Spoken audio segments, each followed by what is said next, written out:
भौजी लागेलू हसीना, देखी के लूक तोहर छूटे पसीना। होली में भौजी लागेलू हसीना, देखी के लूक तोहर छूटे पसीना। आवा डाली रंग रहल जाता, पिचकारी फनफनाता, मिजाज गड़बड़ाता। देवरू सैया के डालल तू खाता, कमर पर पराता। आवा तेल लगा दी, कमर पर पराता।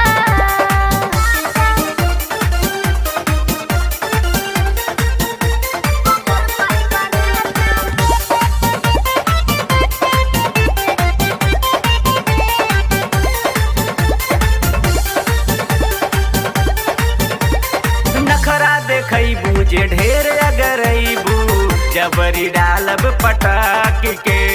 करबो जे ढेर बरियारी पिचकारी, पूरी के फेंकब झटक के। इतना दादागिरी, हाँ हाँ हाँ। नखरा देखैबू जे ढेर अगरैबू, जबरी डालब पटाक के।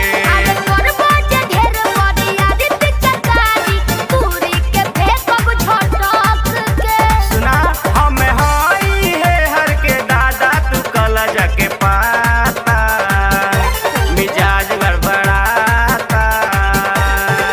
देवरू सैया के डालल तू खाता, कमर पर पराता। मालिश कराला, कमर पर पराता।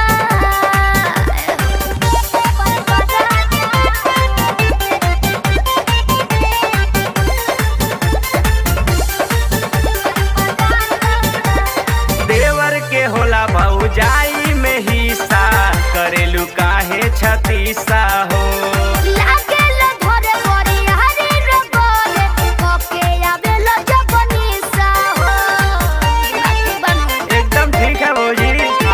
देवर के होला भौजाई में हिस्सा, करेलू काहे छतीसा हो। लागेल धरे बरियारी रे बोले, ओके आवेल जपनीसा हो। पूरा मना ना मजाक के हनाता, ना तोहरा बुझाता, मिजाज गड़बड़ाता। देवरू सैया के डालल तू खाता, कमर पर पराता। कमर पर पराता। ज्यादा डलवा ले रुकाए भौजी।